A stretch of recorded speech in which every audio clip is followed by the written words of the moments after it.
SSGD की जो vacancy निकाली है उसको अप्लाई करने से पहले ये इन्फॉर्मेशन जान लें। अगर आप इन वैकेंसियों को अप्लाई करते हैं और बाद में अगर आपका एडमिट कार्ड नहीं आता है, किसी कारण आपका जो फॉर्म है रिजेक्ट हो जाता है, तो आपको उसकी वजह पता नहीं लगती है, क्योंकि आपने इसकी इन्फॉर्मेशन पूरी ढंग से नहीं पढ़ी होती है और आपने अप्लाई कर दिया होता है। एसएसजीडी की जो वैकेंसियाँ 1/12/2025 से लेकर 31/12/2025 के भीतर अप्लाई कर सकते हैं।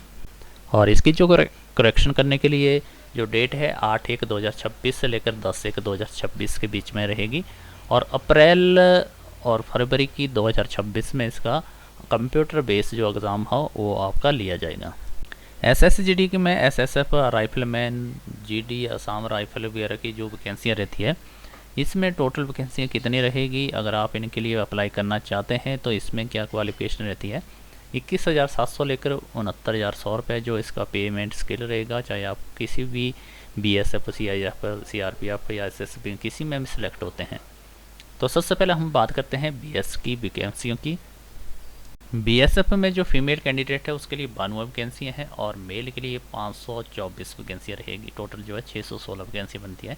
सीआईएसएफ में मेल कैंडिडेट के लिए जो वैकेंसियाँ रहती है 13,135 और फीमेल के लिए जो टोटल वैकेंसी रहेगी 1,460 रहती है। सीआरपीएफ में 5,366 मेल के लिए और 124 फीमेल के लिए 5,490 टोटल वैकेंसियाँ बनती हैं। एसएसबी में 1,764 वैकेंसी मेल के लिए और फीमेल के लिए कोई भी वैकेंसी नहीं है और 1,764 वैकेंसियाँ रहती है। आईटीबीपी में 1,099 वैकेंसियाँ मेल के लिए, 194 वैकेंसियाँ फीमेल के लिए, 1,293। असम राइफल में 1,556 मेल के लिए, 150 फीमेल के लिए, 1,706 वैकेंसी टोटल बनती है। टोटल मेल के लिए 23,467 और फीमेल के लिए 2,020 वैकेंसियाँ हैं। 25,487 टोटल वैकेंसियाँ हैं। ये वैकेंसी आपकी ऑनलाइन माध्यम से रहेगी और इनको ऑनलाइन तरीके से ही आप अप्लाई कर सकते हैं।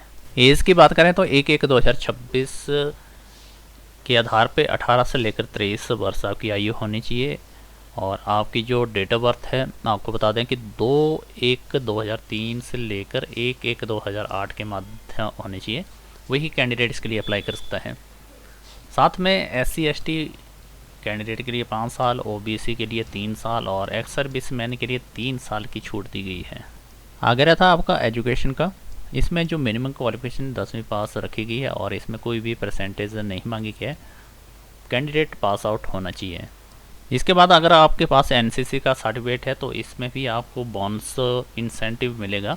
जिनके पास C लेवल का सर्टिफिकेट है 5% उनको मिलेगा, B लेवल का सर्टिफिकेट है 3% और A लेवल का सर्टिफिकेट है 2% का उनको एग्ज़ाम में मार्क्स मिलेंगे।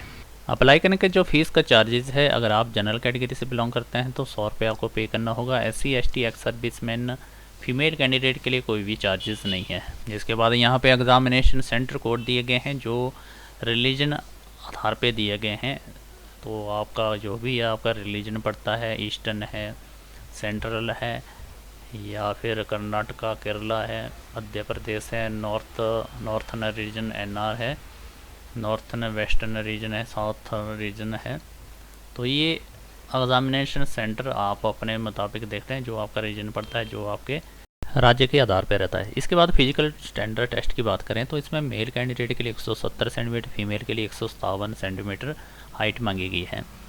तो एग्ज़ाम के बाद ही आपका फिजिकल टेस्ट होगा। एग्ज़ाम से पहले कोई भी आपका मेडिकल और फिजिकल टेस्ट नहीं लिया जाएगा। आगे इसमें कैटेगरी वाइज हाइट में भी छूट दी गई है। ST कैटेगरी के लिए 162 मेल और 150 फीमेल के लिए, और driver candidate north eastern area के रहते तो 157 मेल के लिए, 139 फीमेल के लिए।